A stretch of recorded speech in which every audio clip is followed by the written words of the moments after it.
I am going to explain Bhavas, the nature of Bhavas, the structure of Bhavas, and how it has been used making a theory of Bhavas by Bharatmuni's Natya Shastra. The entire base is restricted of my discussions with Bharatmuni's Natya Shastra. Beyond Bharatmuni's Natya Shastra, there have been several scholars who have given their interpretations, comments, etc. I am not going to touch any of them. The base is Bharatmuni. Where does it begin? You see, in Bharatmuni's Natya Shastra, the Rasadhyaya begins with Rasa Sutra. Vibhavanubhave Vyabhichari Sanyogat Rasa Nishpatti. The main theme of the theory of Bharatmuni is Rasa theory. And that Rasa theory has got a foundation in Bhava theory. Why? Because according to him, rasas are nothing else but the purified formulations and expressions of bhavas, which are the constitutive elements of not only of the nature, also of the human nature, and also of the theory where the artist and appreciator, they are interacting with each other. The artist is explaining something, or rather the artist is expressing something. And whenever the artist is expressing something, he is expressing to somebody. That somebody, that is the receiver, is in his mind. So it is a receiver orientation activity undertaken by an artist. When it is a receiver oriented activity, it is interactive also. And in these interactions, the basis of bhava. Now, which bhava? You see, we begin with the artist, as Bharatmuni has begun. Bharatmuni says that these bhavas are being used, handled and operated by artist. So he has to know about the bhavas very well so that he can make available his theory, or rather whatever content he has in his mind, to be conveyed to the receiver. And if that is the case, the mindset or the psychic structure of the receiver must be well known to him so that his communication can become perfect and complete. Therefore, he comes to discuss about bhavas. Now, why does he discuss about bhavas? Because Bharata is basically concerned with art appreciation, art creation as well as art appreciation. And both these aspects are aspects of an art. If they are the aspects of an art, then the theory demands that what is the base of that creation? What is the final form of that creation? For Bharatmuni, the formal aspect or the formal form of creation is rasa. And what is rasa? Rasa is that aesthetic object which is appreciated by the receiver, and that object is created by the artist. So for artists, rasa is the aim. But what is that rasa? This is the question. And how does artist succeed in creating that rasa? Art is a creative activity. And so whatever an artist does, he creates. And for his creation, there is an end. And what is that end? There is a goal. What is that goal? There is an aim. What is that aim? Rasa, that is the aesthetic object, is the aim. And so the artist has to create a rasa. Now where is that rasa? the different thinkers have made different positions about which I am not going to say even a single word. As in the beginning I told that I am restricting myself, my discussions, my understandings and my analysis only to Bharata and Bharatmuni's Natya Shastra. So what Bharatmuni says about art and what Bharatmuni says about rasa, whatever he says, that he has developed a theory of that. And Rasa Shastra, what is Rasa Shastra? Rasa Shastra is not just a theory of art, but Rasa Shastra is theory of beauty. It is an aesthetic theory. And aesthetic theory presupposes the theory of beauty. And so, the artist who is a creative person, what is his contribution in his creative activities? His contribution in creative activities, that is, whatever he has his aim or goal or end in his mind, that is the object he is going to create, and that object, according to Bharata, is rasa. Now, how is that created? And for that creation, Bharata gives the basic formulae, aphorism. Vibhavan bhava vibhichari sanyogat rasa nishpatti. Obviously, today we are not going to talk about rasa or rasa theory, but as decided, we are going to introduce the notion, then the concept, then the doctrine, and then the theory of bhavas. And theoretically, the first occurrence of the notion of bhava comes in this Rasa Sutra, where he is using the term bhav. When he uses the term bhava, he says that it is a transformation of some bhava. Rasa is a transformation of some bhava. And when he says that it is a transformation of some bhava, he says that there are 8 and only 8 rasas.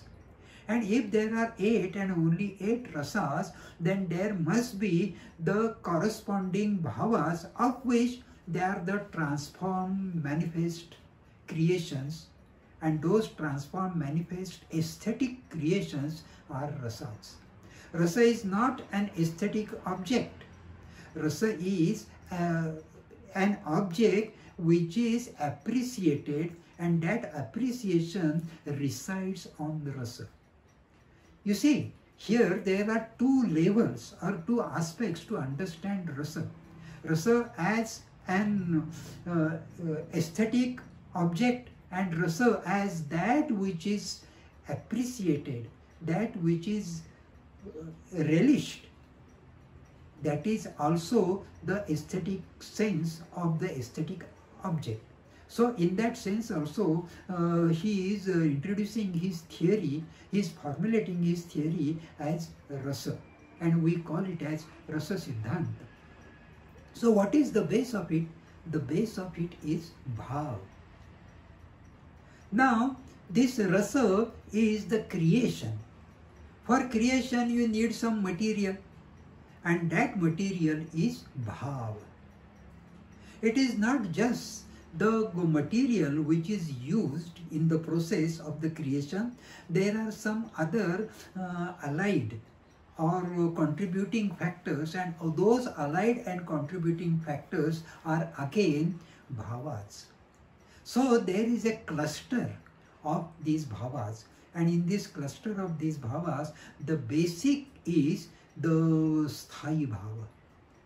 And that sthai bhava, when that sthai bhava becomes enriched for its manifestation, then it becomes a rasa, and that rasa is appreciated, that rasa is relished. Now the object is not relished, the property residing on the object is relished. So here we see the subtle difference between the object and the property of the object. Rasa is the object as well as rasa is the property which is relished. So rasa itself is relished. So we have to understand it on both these levels simultaneously. Then what is that object which is relished? That object which is relished is a transformed and full-fledged form or a developed form of some bhav. And what is that bhav? Bhava means that which exists. And if we go etymologically, then we see that this bhava has got two forms. One is in Atmanepada, another is in Parasmaipada. So bhava is understood in two ways. Bhavati iti bhavaha, bhavayanti iti also bhavaha. Now in both these aspects, Bharatmuni has developed his theory of bhava and his theory of rasa.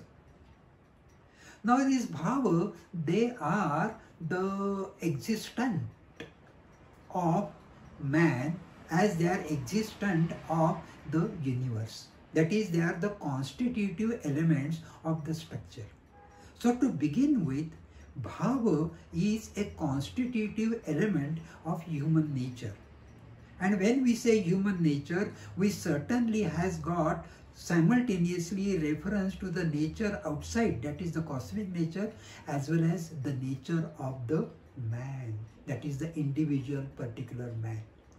And that there is a continuity, there is a specific relation between these two natures. Now leave aside the cosmic level understanding of this bhava, that is existence. But we are going to make use of that sense of existence which is a part of the human existence.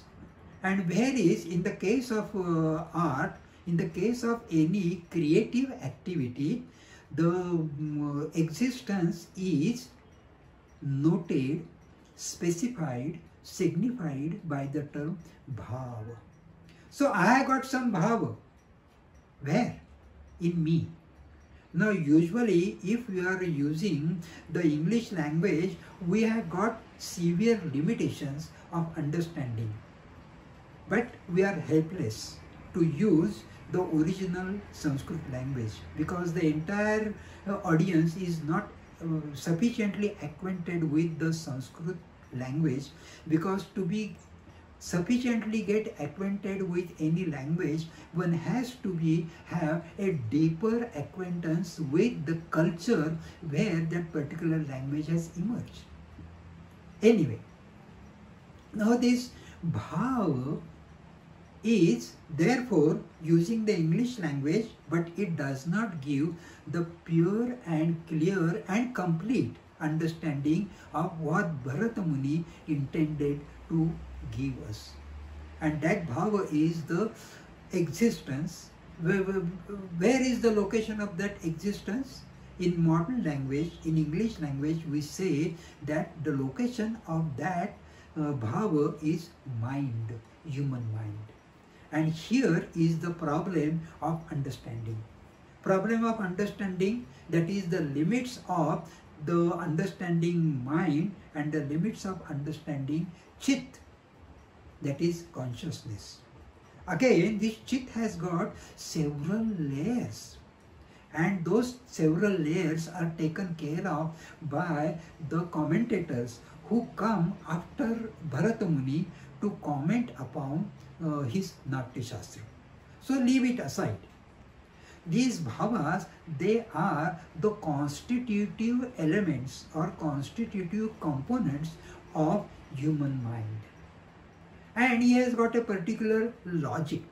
That logic is a reflection or use or employment of a particular philosophical system to which Bharata belongs to. And therefore he says that those bhavas, the basic bhavas, that is the basic constitutive elements of human mind are 8 in number. And then he says that they are so and so. They are always there. They are the existents. And therefore they are called as bhavas. So bhava means bhavati. They are there. They are there because they have become there. Now, they are there and they have become there. There are 2 points. the previous point, from where do they have come? Not for the concern of this theory of art, this theory of aesthetics. So, given that they are there, and in fact, when we say that they are natural, they are something which is given to us. So, they are given in human nature. These bhavas, they are given in human nature. And those bhavas which are given in human nature, these bhavas are being expressed in a manifest form. They are objectified through the process of externalization, and this makes the art. This is the art creation. And for this process, for this activity, for these efforts, what is required? Again, some types of bhavas are required. So that is how we come across a number of bhavas, and those number of bhavas are classified following a particular logic of their metaphysics. And therefore, finally, he says that there are 49 bhavas. And these 49 bhavas, this classification is in mainly 3 types. The basic bhava, which is which has the final manifestation of rasa. So that is sthai bhava. And these sthai bhava are using vibhavas, anubhavas and sanchari bhavas for the completion of the manifestation of sthai bhavas. And when the sthai bhavas get completed, we get rasa. And that is the aesthetic object. That is not just an art object, that is an aesthetic object. And that aesthetic object is experience. In our experience, what we experience is not anything which is on the physical level, but we experience that which is on epistemic level, which is on cognitive level. Of course, there are different kinds of cognitions, but rasa is, at one place, Bharatmuni has said, manasa, that is through mind, it is experience.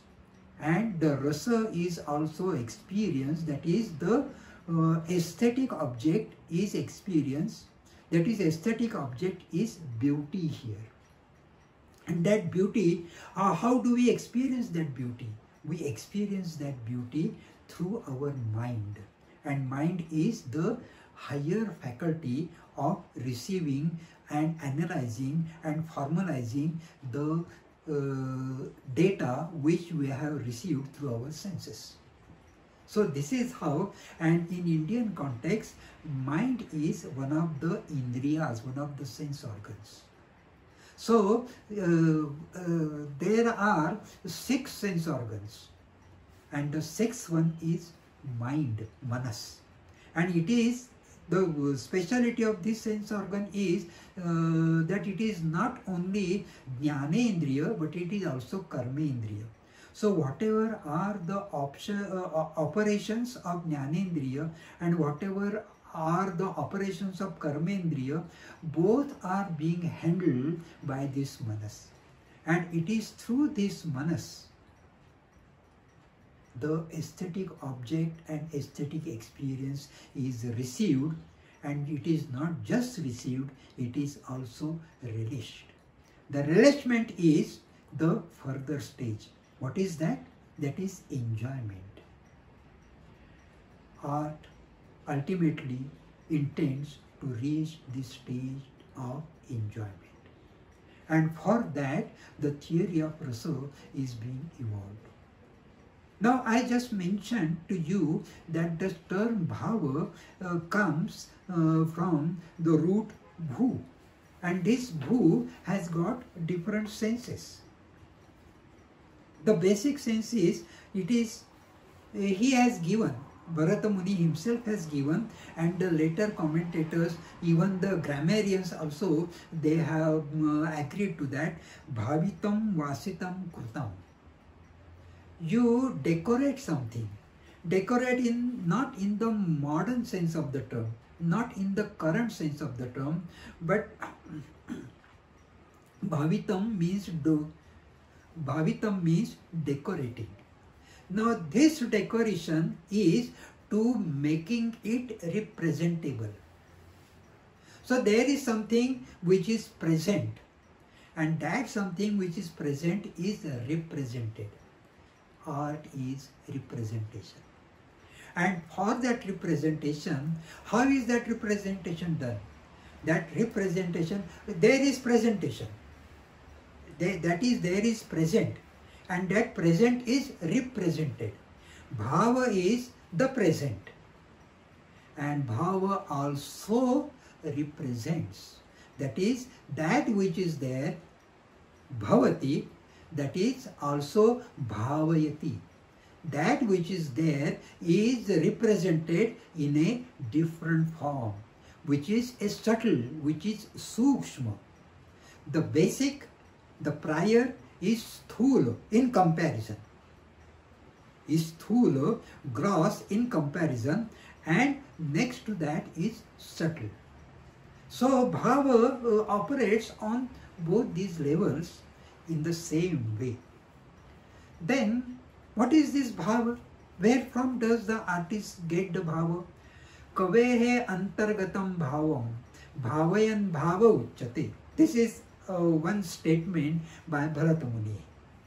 What is Kavi? Kavi does not mean a poet. Kavi means the knower of the reality. But what kind of knower of the reality? Knower of the reality who is leading his normal life in the society. So when he is the person from the normal life, and he has got the total knowledge of the reality, not only the metaphysical reality, but also of the social reality. Not only of the natural reality, but also of the human reality, that is the created reality. Now again, see here the point, the philosophical point, which is on the backdrop of Bharatmuni's thinking. That is, the world, what is given to us, the world we live in is a creation. It is a creation out of something. So this is the model. In the Indian context, the model is the model of creation. Now how is that creation being made? The basic structure of this creation we find in Bharatmuni's Natya Shastra. And Bharatmuni's Natya Shastra is a case of performing art. It is on stage. This Natya is performed. Again, I must make another point, a very significant point according to me, that by Natya nowadays people understand in vernacular languages, also in Sanskrit language, as something which is drama performance. It is a very restricted, and according to me, not just restricted, but a distorted meaning of the concept of Natya. For Bharatmuni, Natya is a total form of arts, where the different different types, different kinds of arts are combined together and a huge total form. That is what is Natya. And so he is giving the Shastra, he is giving the formulation, the doctrinal formulation of this particular aspect. And when he is giving this, then there is Bhava in the mind of the artist. So whatever the artist, that is the Kavi. Now here by Kavi we are locating the artist. The Kavi has some bhava in his antaranga, in his internal world. And that is the first meaning of the term bhava. Bhava is artha. That what is the reality. in the mind of the artist, that reality in the mind of the artist, he is objectifying to communicate to the receiver, and ultimately the receiver gets it. And therefore another statement, a very significant, very important statement is there, kavehe antargatam bhavam bhavayam bhava uchyate. And another statement is also there,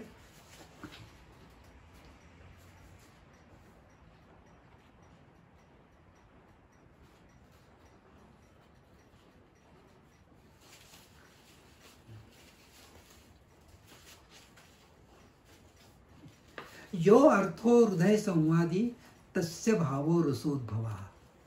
Now, hृदय संवादी, संवाद means there is epistemic interaction. It is not just theoretically epistemic interaction, it is on the levels of human existence and human life. And if we say interaction, that there have to be basically, minimally, two poles. So there are two hridayas. So artha in one hridaya is getting transmitted to another hridaya. So this is called as hridaya samvad. And this is what he means. And it is hridaya samvad of what?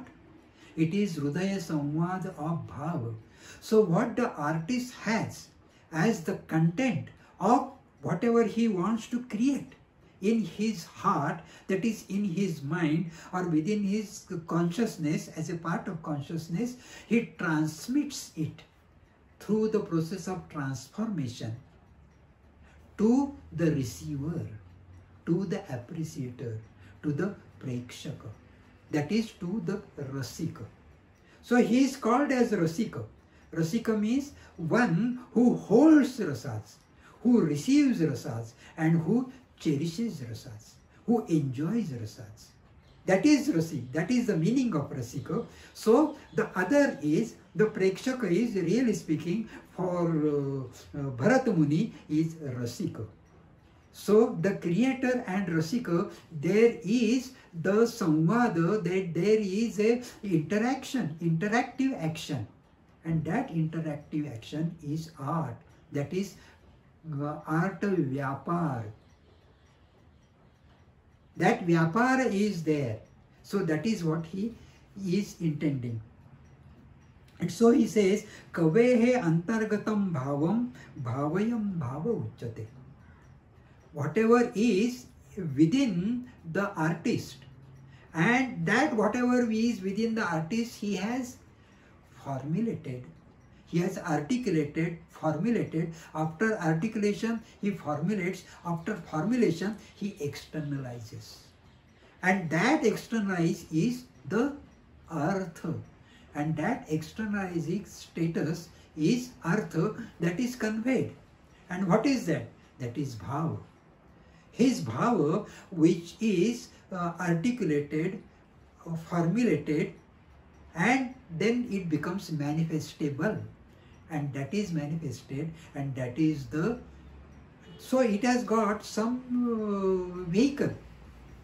It is not just the art object which is the vehicle, but it is the aesthetic object which is the vehicle. And through the aesthetic object, the aesthetic sense, that is rasa, is received. And so, and how is this done? Bharata says, the real stronger vehicle, in a way not just stronger, the only vehicle for him is abhinaya. It is through abhinaya it reaches to the rasika. So if there is abhinaya, then only rasanubhuti is possible. If there is no abhinaya, there is no rasanubhuti. There could be rasajnana, but there could not be rasanubhuti. That one has to keep in mind. So, abhinaya sambandhan rasan bhavayanti. That is, bhavayanti means the rasas are enriched. Rasas are processed. Bhavati, one sense. Bhavayanti, another sense. So those rasas, they are become bhavita, that is, they are become enriched. So those rasas are not just the objects on the basic level, they are the relishable objects. And that relishable objects in Western language, in Western context, in Western tradition, we say beauty. And that beauty is something which resides where? Which resides in rasas. And what are rasas? Rasas are nothing else but the transformations by making use of vibhava, anubhava and sanchari bhava. And he has said that this vibhava, anubhava and sanchari bhava. So, and they are processing. What are they processing? They are processing sthai bhava. And therefore, he says that sthai bhavas are 8 in number. Then vibhavas are there and sanchari bhavas are also there. So sthai bhavas are 8, sanchari bhavas are 33. All right. And there are anubhavas which are 5, and these amongst those 5 bhavas, sattvika comes as the last one. So when he says that we are concerned with 49 bhavas, it means that 5 sthai bhavas, 8 sattvika bhavas and 33 sanchari bhavas. That is how he gives explanations. And very briefly, I would like to add the most important point, that is, what are bhavas? Bhavas are something which is existing or which is being. But here the being or existing in the world of, in the life of art is being. That is the process of creation and the product of process of creation, where the existence, that is being, is enriched. And bhavas also contribute to the state of being. So the different bhavas, etc. Constitutive elements of human psyche give structural and functional analysis of psyche. So that is also another aspect. And these bhavas, they are also taken as attitudes, inclinations, tendencies, etc., etc., etc. That is how we come to see these bhavas. Now these bhavas are also to be understood in a more detailed way. That is,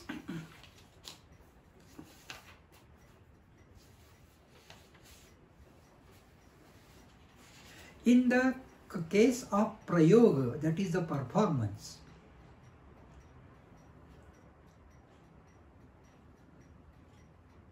the rasas are represented. Bhavayanti, rasan bhavayanti. That is, they are bhavita. That is, they are enriched. That is, they are decorated. The worst language is, or enrichment is, decoration. That is how we can use it here in this case. And vibhavas are something which are forms of creation, and anubhavas are modes of creation. So there is something which is created, that is bhava, that is sthai bhava is created, and that creation has got form. Vibhava gives that form, and anubhava gives the mode of that creation. And lastly, I can say, kavya rasa abhivyakti hetavaha ekona panchashat bhavaha.